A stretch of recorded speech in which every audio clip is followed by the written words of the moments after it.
Que mon Dieu vous bénisse. Amen. Que mon Dieu vous bénisse abondamment. Amen. Amen. Nous allons partager une parole que le Seigneur a déposée dans mon cœur. Et je crois de tout cœur que le Seigneur va nous bénir, que le Seigneur va nous faire du bien. Amen. J'aimerais que nous puissions vraiment être attentifs dans ce que le Seigneur va nous dire ce matin. Et je crois de tout cœur que Dieu qui est au ciel nous fera énormément du bien. J'aimerais vous inviter à lire la parole de Dieu, à ouvrir nos Bibles dans Jérémie chapitre 33. C'est un verset que la plupart de lecteurs connaissent. Jérémie 33, verset 3. Jérémie 33, verset 3. Jérémie 33, verset 3. La Bible déclare: Invoque-moi et je te répondrai. Je t'annoncerai des grandes choses, des choses cachées que tu ne connais pas. Des choses cachées que tu ne connais pas. Je t'annoncerai des grandes choses, des choses cachées que tu ne connais pas. Je vais aussi nous demander de retourner dans le premier livre de la Bible, qui est la Genèse. Genèse au chapitre 12. Genèse 12, du premier verset jusqu'au verset 3e. Genèse 12, 1 à 3. La Bible déclare, Genèse 12, 1 à 3, l'Éternel dit à Abraham: Va-t'en de ton pays, de ta patrie et de la maison de ton père, dans le pays que je te montrerai. Je ferai de toi une grande nation et je te bénirai. Je rendrai ton nom grand et tu seras une source de bénédiction. Je bénirai ceux qui te béniront et je maudirai ceux qui te maudiront. Et toutes les familles de la terre seront bénies en toi. Parole du Seigneur. Que le Seigneur nous bénisse, qu'il nous bénisse abondamment. Bien-aimés dans le Seigneur, je suis en train de nous parler ce matin sur l'importance de la révélation dans des moments de crise.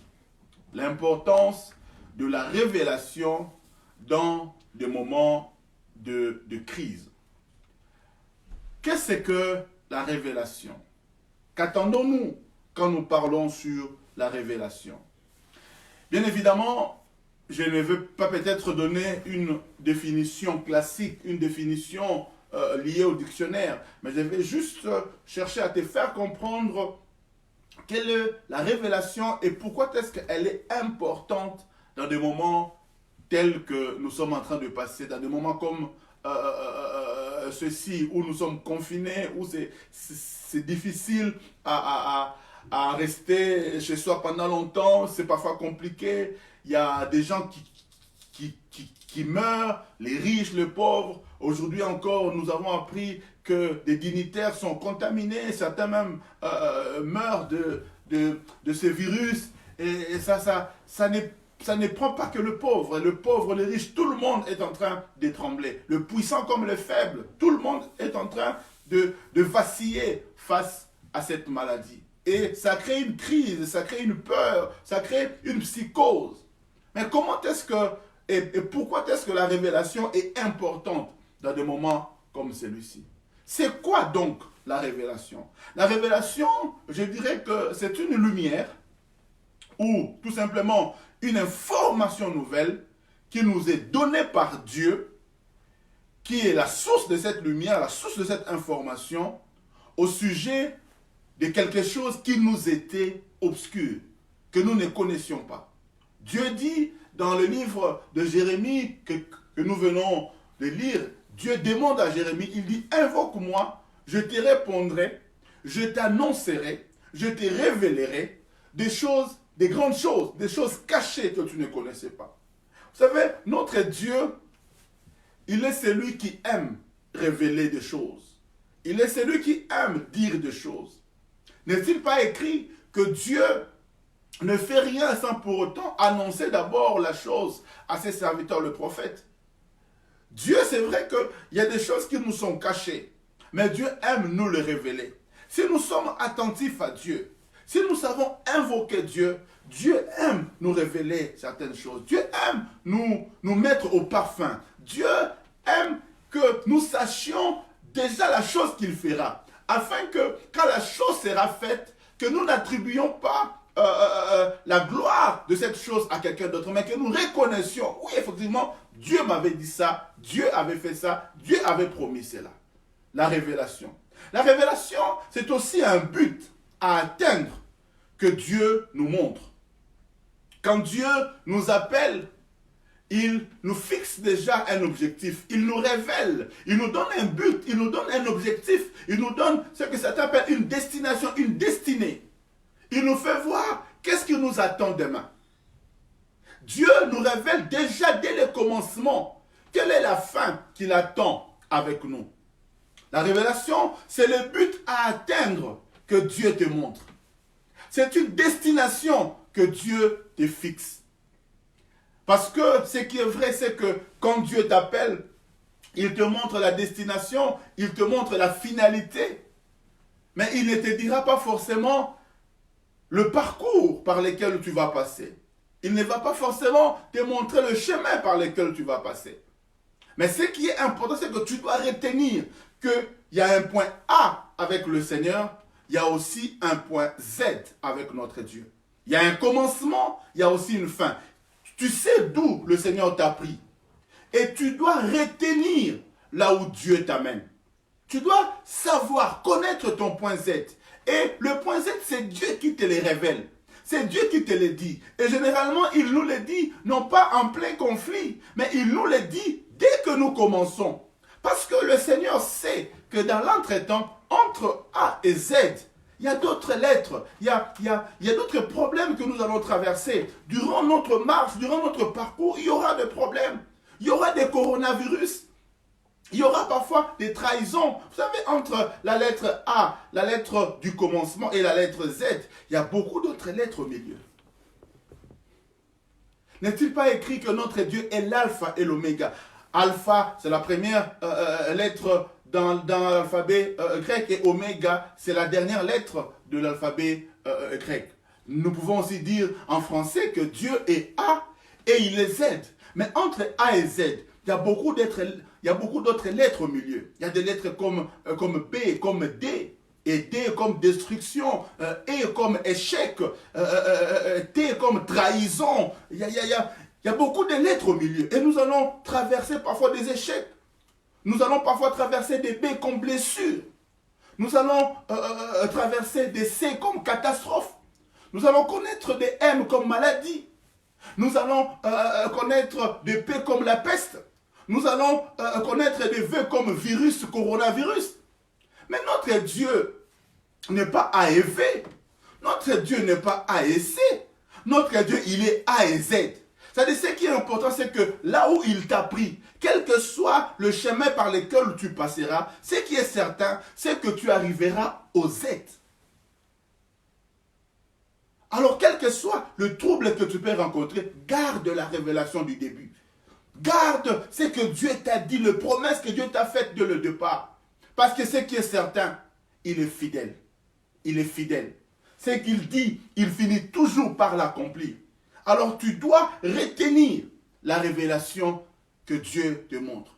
Et voilà pourquoi je disais, il ne te le dit pas dans le feu de l'action, mais il te le dit dès que tu commences. Parce que Dieu sait que la vie n'est pas un long fleuve tranquille. Dans la vie, il y a du haut, il y a du bas. Mais ce qui est vrai, c'est que le Dieu qui a commencé en toi cette bonne œuvre l'amènera jusqu'à la perfection. Alléluia, gloire à Dieu. Dieu est fidèle. Le corona ne va pas changer Dieu. Cette maladie ne va pas changer le plan de Dieu. Ça fait peut-être partie du plan de Dieu. Alors, j'aimerais dire à quelqu'un ce matin, le but de mon message ce matin, c'est vraiment de dire à quelqu'un, souviens-toi des promesses de Dieu. Souviens-toi de ce que Dieu t'a révélé. Qu'est-ce que Dieu t'a déjà dit? Qu'est-ce que Dieu t'a déjà révélé sur lui-même, sur ta vie, sur ta destinée? Qu'est-ce que Dieu t'a dit? Alors garde ça, retiens ça, parce que Dieu est fidèle. Quelles sont les promesses que Dieu t'a données cette année?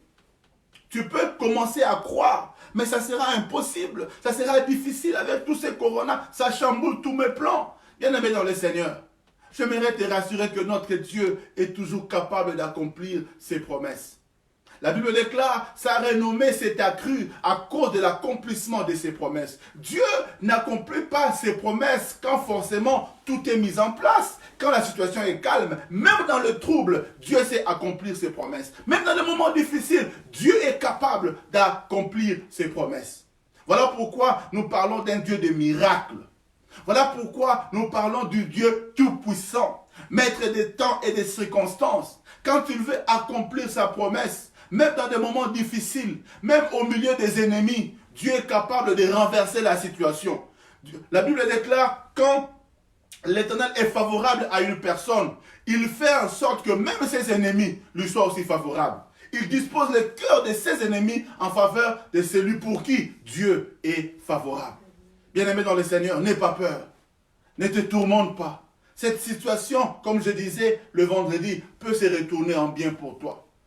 De celui qui mange peut sortir ce qui se mange. Du lion qui veut te tuer, tu peux en retirer du miel. De cette situation chaotique, Dieu peut te faire du bien. Alors garde la révélation que tu as sur Dieu. Garde les promesses que Dieu t'avait déjà faites. Aussi longtemps que tu n'es pas encore arrivé là-bas, aussi longtemps que tu n'as pas encore vu ce que Dieu t'avait promis, aussi longtemps que tu n'as pas encore vu les promesses de Dieu, aussi longtemps que tu n'as pas encore vu la destination, la révélation que Dieu t'avait donnée, alors tu dois te rassurer que tu ne mourras pas, que tu vivras et que tu verras la gloire de Dieu. Tu verras la révélation de Dieu s'accomplir. Tu verras les promesses de Dieu se réaliser. Alléluia. J'aime une phrase que j'ai entendue d'un homme de Dieu. Il a dit ceci: si ce que tu vis est contraire à ce que Dieu t'a montré, alors sache que ce que tu vis n'est que temporaire. Si ce que tu vis est contraire à ce que Dieu t'a montré, alors sache que ce que tu vis n'est que temporaire. Que Dieu bénisse l'archevêque Bob Kalonji. Oui, bien-aimé dans le Seigneur, si ce que tu vis est contraire à ce que Dieu t'a montré, alors sache que ce que tu vis là n'est que temporaire, ça va passer. Ça va passer. Bien-aimé, attache-toi à la révélation de Dieu. Attache-toi à ce que Dieu t'a dit. Et pourquoi est-ce que Dieu nous dit certaines choses dès le départ? Parce qu'il est important de le savoir. Il est important de le reconnaître. Alléluia. Il est important que tu retiennes, surtout dans ces moments difficiles. Ne fixe pas les yeux aux réalités actuelles, mais fixe tes yeux au Dieu qui s'est révélé à toi et au Dieu qui t'a fait la promesse. L'avantage d'avoir ces buts-là, cette révélation-là, c'est que cette révélation te donne une direction. Cette révélation te montre où tu dois aller. Cette révélation, ces buts dans la vie, canalise tes efforts. Bien-aimé dans le Seigneur, dans des temps comme celui-ci, je ne perds pas mon temps à faire n'importe quoi. Je ne perds pas mon temps à me lamenter. Même dans ces moments difficiles, je sais là où Dieu m'amène. Je me prépare. J'ai 2 mois, j'ai 1 mois, j'ai 2 semaines pour pouvoir encore chercher la face de Dieu, pour cultiver ma relation avec le Seigneur. Parce que je sais l'objectif que Dieu m'a fixé. Je connais là où Dieu m'amène. Toute opportunité est pour moi une occasion de pouvoir chercher encore la face de Dieu, cultiver encore ma relation avec le Seigneur, parce que je sais là où Dieu m'amène. C'est lui qui a un but dans la vie. Bien-aimé dans le Seigneur, ne se comporte pas de n'importe quelle manière. Sa vie est conditionnée par le but, par la révélation qu'il a de Dieu et par la révélation qu'il a de lui-même. La Bible déclare dans Proverbe 16, verset 4, Dieu fait toutes choses pour un but. C'est le moment, peut-être si tu ne connais pas encore le but de ta vie, de chercher Dieu pour savoir, Seigneur, où tu m'amènes. Quel est le but, quelle est la révélation que je dois avoir sur ma vie et surtout sur toi. C'est le moment de chercher Dieu, bien-aimé dans le Seigneur. Ce n'est pas le moment de pouvoir continuer à tâtonner, à faire ceci, à faire cela. Je bénis Dieu pour tous ceux qui ont compris que ce moment, c'est le moment de chercher Dieu. Ce n'est pas le moment de se lamenter, oh, on est confiné. Non, Yaya, c'est une occasion que Dieu nous donne. De celui qui mange peut sortir ce qui se mange.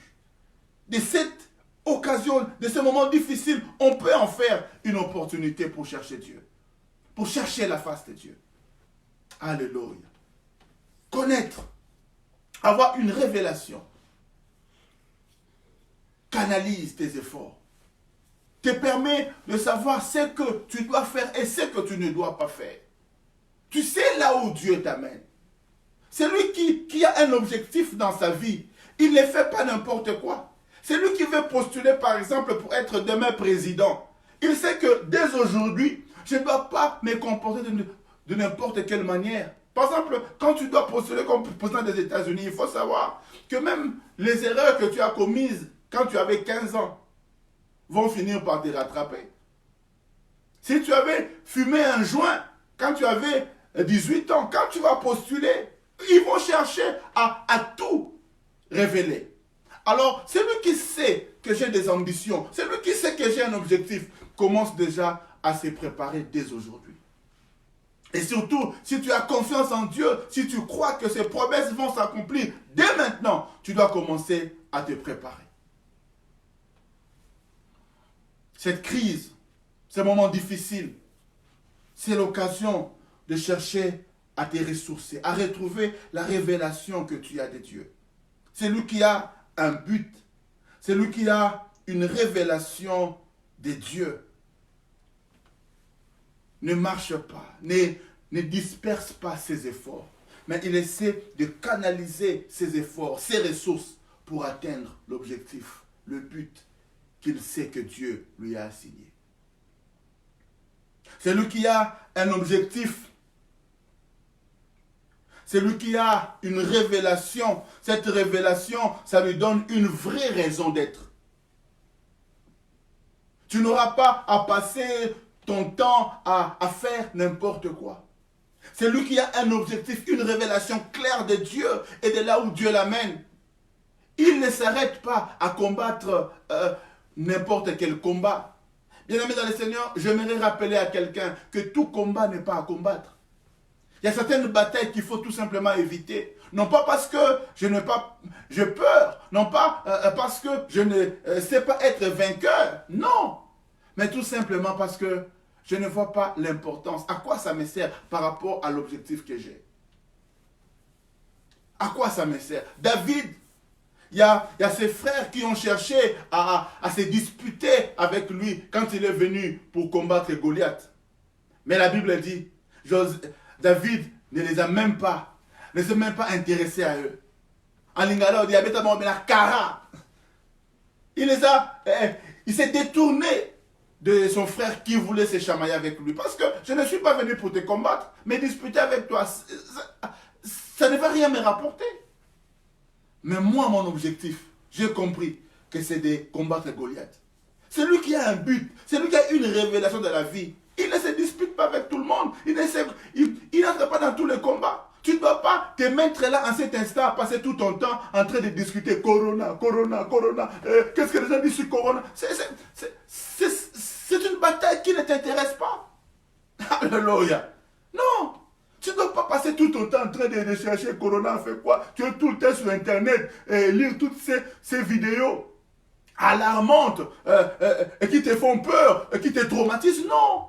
Tous les combats ne sont pas à combattre, Yaya. Il y a certains combats, Bimanora Yuma. Il y a certains combats, Yaya, Bimanora Yuma. Accepte de te montrer faible. Même si on va chanter pour toi, Master Kimi Combat, c'est pas grave. Kimanoga, Yaya, Kimanoga. Parce que certains combats ne te profitent en rien. Certains combats, tu ne gagnes rien, mais tu perds ton temps, tu perds ton énergie. Quelqu'un vient, il cherche à se chamailler avec toi. Quelqu'un vient, il cherche à te distraire. Toutes ces distractions-là, mets ça de côté. Il y a des combats qui valent la peine d'être menés. Il y a des batailles qui valent la peine d'être livrées. Mais d'autres, Yaya, par rapport à mon objectif, à quoi ça va me rapporter? Celui qui a un objectif dans la vie, celui qui a un but dans la vie, même ses amis, il sait les choisir. J'ai choisi mes amis par rapport à mon objectif. Parce que je sais là où je vais. Je sais là où... Et qu'est-ce que toi tu m'apportes? Qu'est-ce que cet ami peut m'apporter? Je ne parle pas seulement en termes d'argent, je parle d'amis en termes de conseils, je parle d'amis en termes d'apport. Il y a des amis, quand tu les as, quand ils sont avec toi, ils te motivent à aller de l'avant. Ils te font croire que c'est possible, que tu peux atteindre ton objectif. Mais il y a certains qui viennent pour te détourner de ton but, de ta révélation.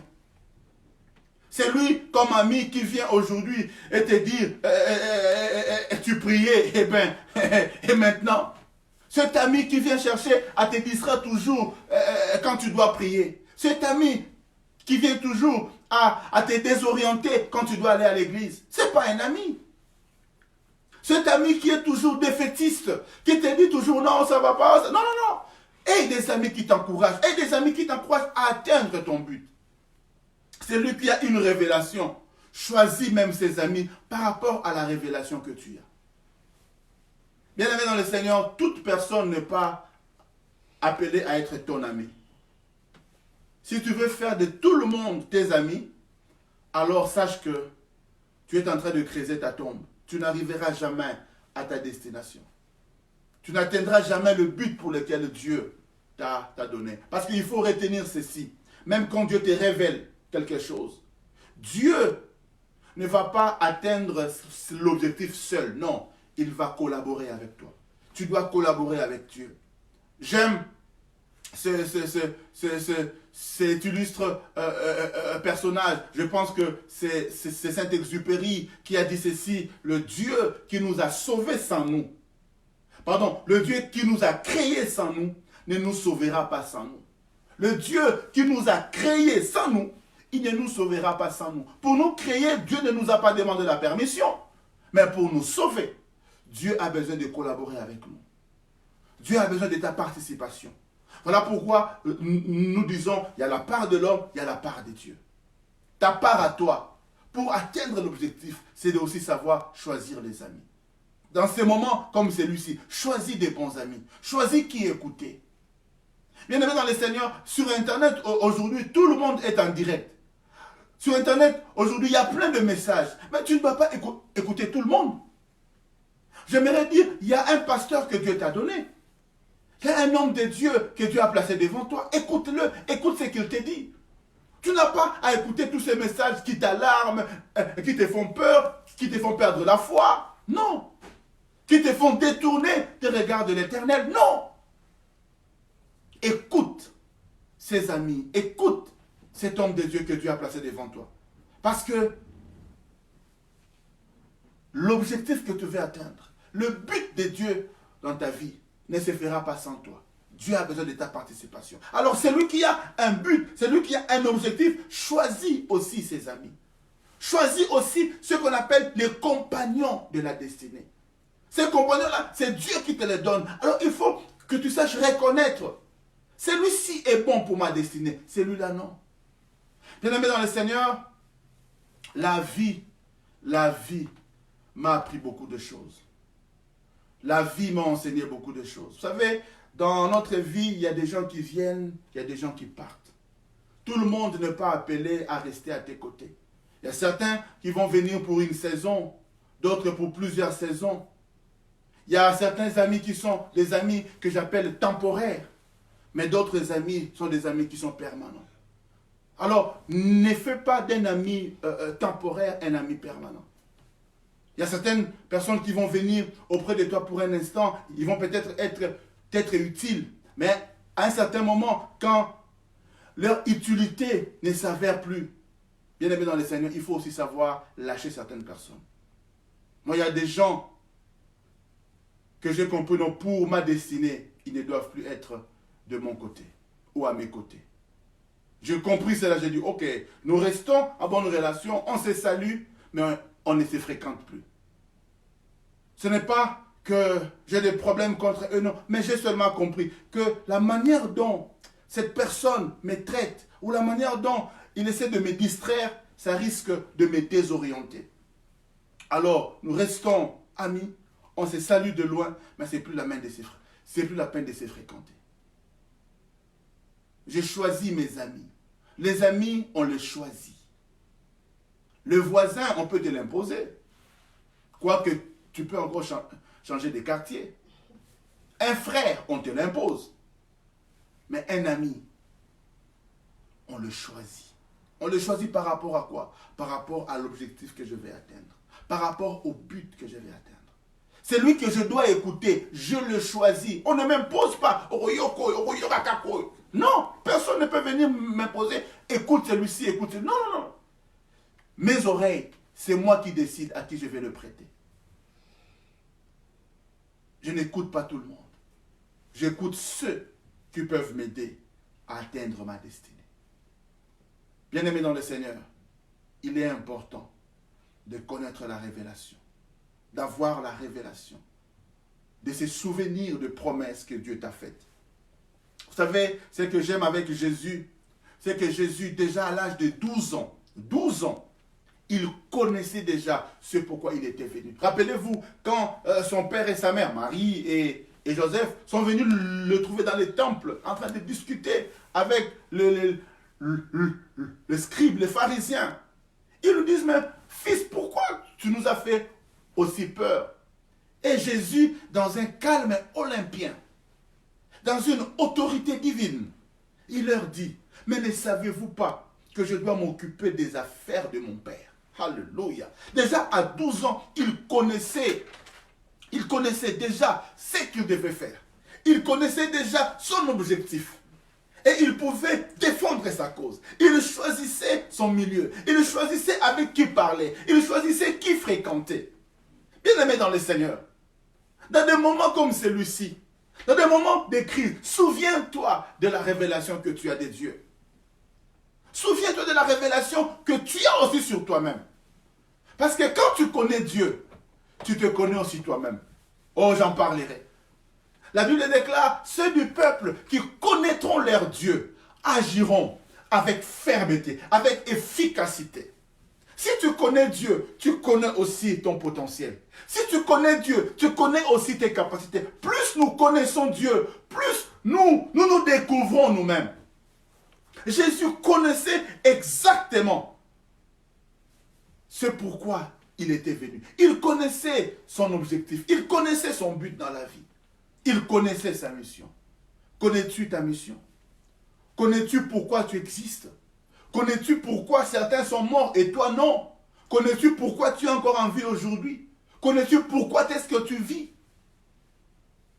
Demande cela à Dieu. Je ne veux pas que tu tombes dans la spéculation, non. Mais tu peux le demander à Dieu. Prends ces temps, prends ces 2 semaines, cherche Dieu. Je me rappelle encore, nous étions en 96 ou 97, 96 ou 97 pour le Belge. Et j'avais participé à un séminaire qu'animait le pasteur Loukoussa, le feu pasteur Loukoussa.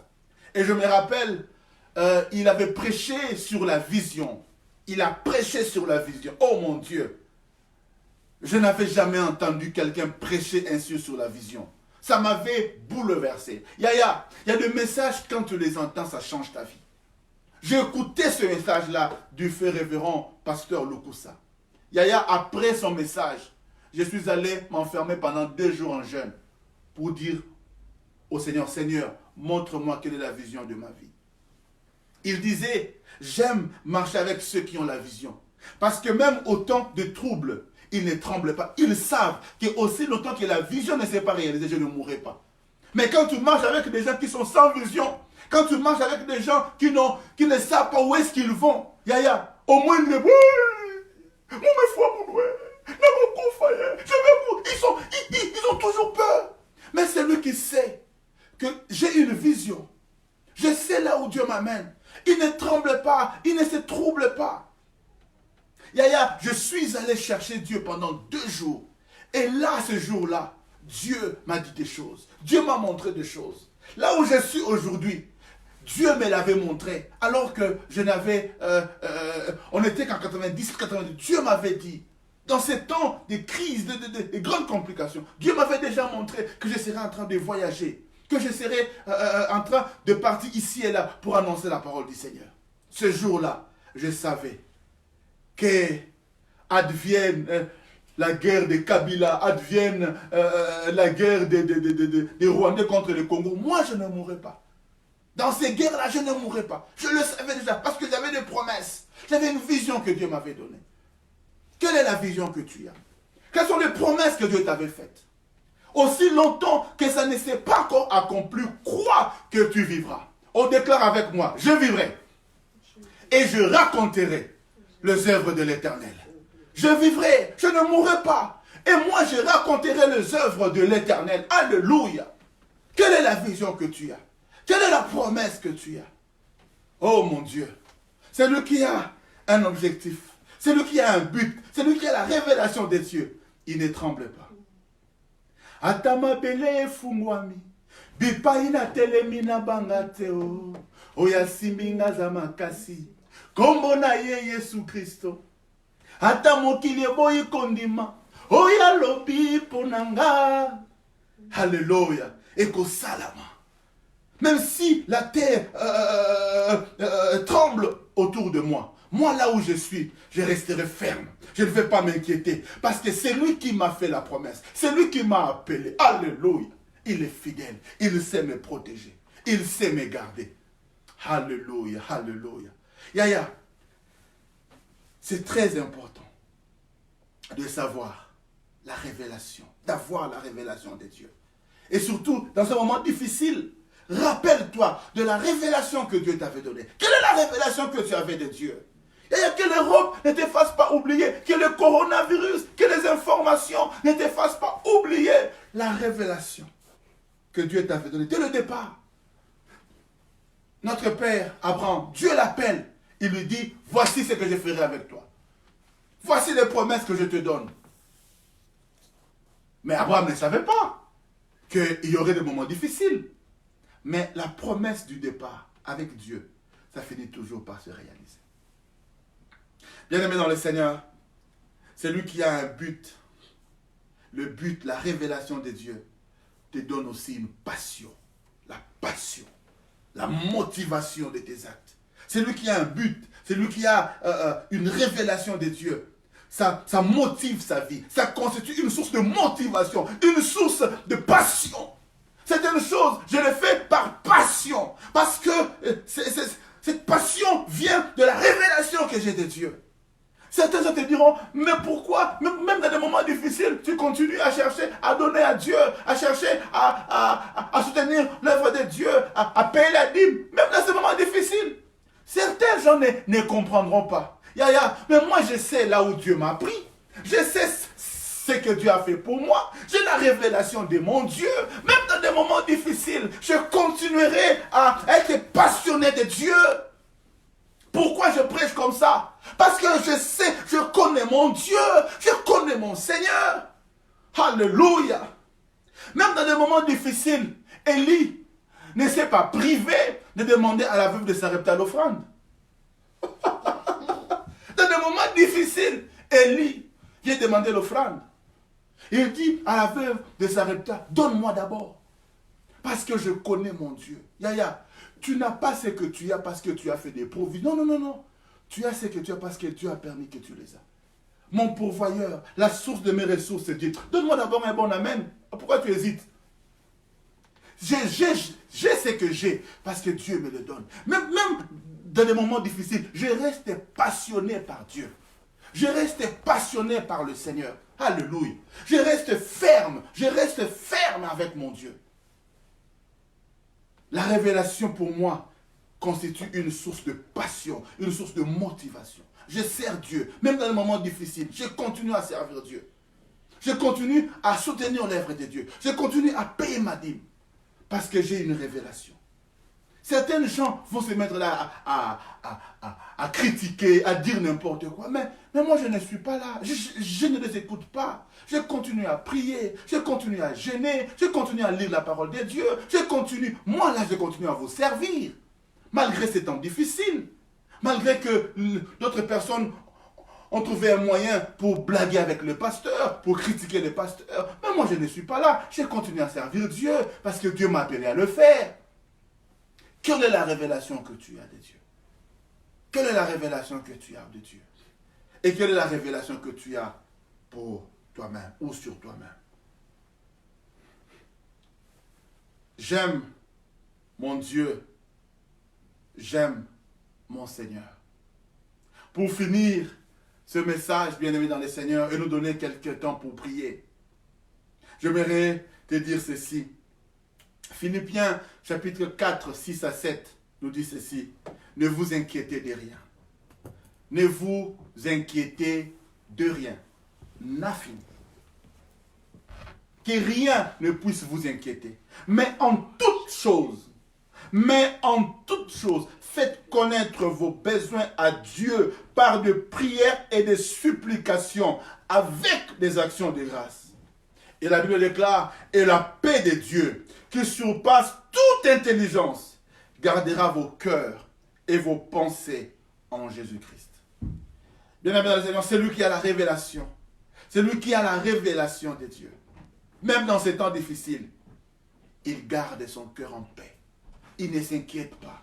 Il ne craint pas. Mais il continue à servir Yahweh. Il continue à servir l'Éternel.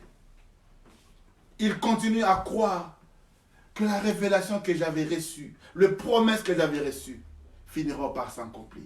Cette année, nous l'avons décrété, l'année de l'accomplissement. Parfois, l'accomplissement s'est fait au milieu des troubles, au milieu des guerres. C'est en ce moment-là que Dieu accomplit. Moi, je continue à confesser que cette année, je verrai les promesses de Dieu s'accomplir au nom de Jésus. Dieu nous a dit que c'est l'année de l'accomplissement et je crois que cette année, je verrai les promesses de Dieu s'accomplir. Et l'une des promesses d'ailleurs s'accomplit. Nous voyons ces troubles qui arrivent. C'était déjà prophétisé. Voilà pourquoi je ne tremble pas. Voilà pourquoi je suis calme et serein. Parce que je connais mon Dieu.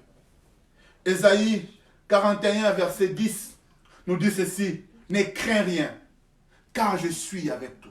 Je viens à ton secours. Oh mon Dieu, ne crains rien, je suis avec toi. Si je sais que Dieu est avec moi, si Dieu m'a révélé qu'il est avec moi, qu'il ne m'abandonnera jamais.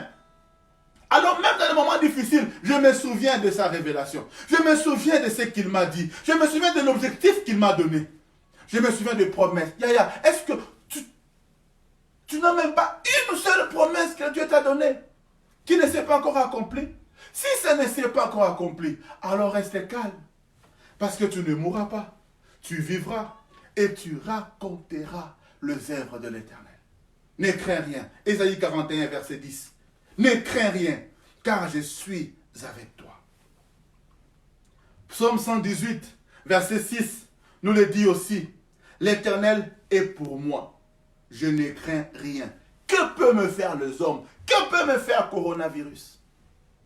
J'ai béni Dieu pour tous ces témoignages que nous entendons par-ci, par-là. Il y a beaucoup de gens qui ont été contaminés. Il y a beaucoup de personnes qui ont été atteintes par ce corona. Mais parce que Dieu est avec eux, ils ont vaincu le corona. Ils ont vaincu. Alléluia. Gloire à Dieu.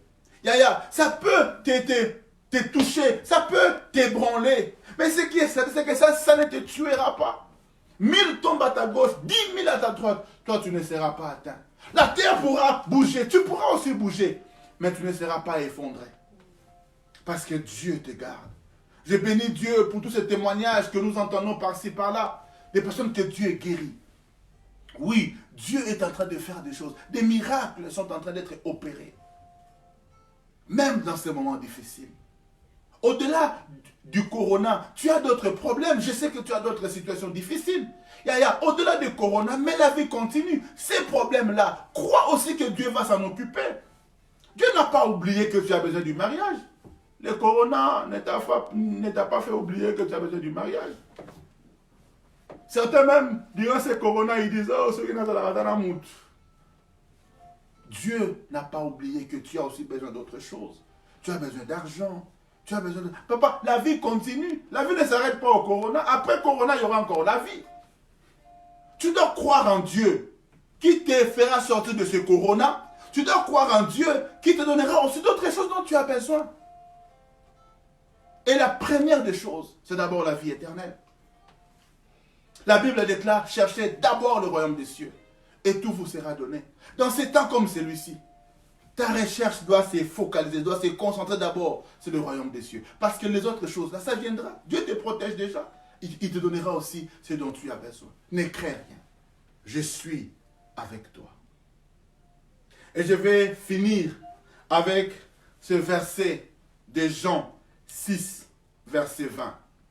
Jean 6, verset 20. Quand Jésus arrive, il se montre. Jean 6, 20. Il dit, c'est moi. This is me. C'est moi. Sono io. Jésus. This is me, Jesus. C'est moi, Jésus. N'ayez pas peur. N'ayez pas peur. N'ayez pas peur. N'ayez pas peur. Bobangate. N'ayez pas peur. N'ayez pas peur. Yaya, quand Dieu se révèle à toi, il ôte la peur. Il installe la foi. Quand Dieu se révèle à toi, il fait disparaître la peur. Il installe la foi. Le but de mon message ce matin, c'est de te dire, aie la foi, n'aie pas peur. La foi est pour Dieu, c'est que la peur est pour le diable. Par la foi que nous avons en Dieu, Dieu agit. Par la peur, nous permettons au diable d'agir. Par la peur, nous donnons accès au diable. Voilà pourquoi la Bible dit, ne donnez pas accès au diable. Bien-aimé dans le Seigneur, quelle est la révélation que tu as? Cette révélation-là que tu avais reçue quand tu étais dans cette retraite-là à Barumbu. Cette révélation-là que tu avais reçue quand tu étais dans cette retraite-là à Mangengenge, à Ouij, à Palanca, à Libreville, à Pointe-Noire, à Douala, à Montréal, à Washington. Bon, comme nous autres là à Matete. Nous avons reçu des révélations. Dieu nous a dit des choses. Ces choses-là sont vraies. Sont vraies. Est-ce que tu peux te lever là où tu es? Commencer à bénir Dieu pour la révélation que tu avais reçue. Est-ce que tu peux juste élever Dieu pour la révélation que tu avais reçue? Je dis un grand merci à maman Marlène, au frère Chavet, au frère Ebenezer qui m'ont aidé à pouvoir chanter aujourd'hui, filmer tout ça. Que Dieu le bénisse abondamment. Et béni sois-tu aussi qui nous a suivis en direct. Nous voulons nous lever et juste bénir Dieu seulement pour la révélation que tu as. Parce que dans des temps comme celui-ci, la révélation te garde. Est-ce que tu peux juste prendre quelques instants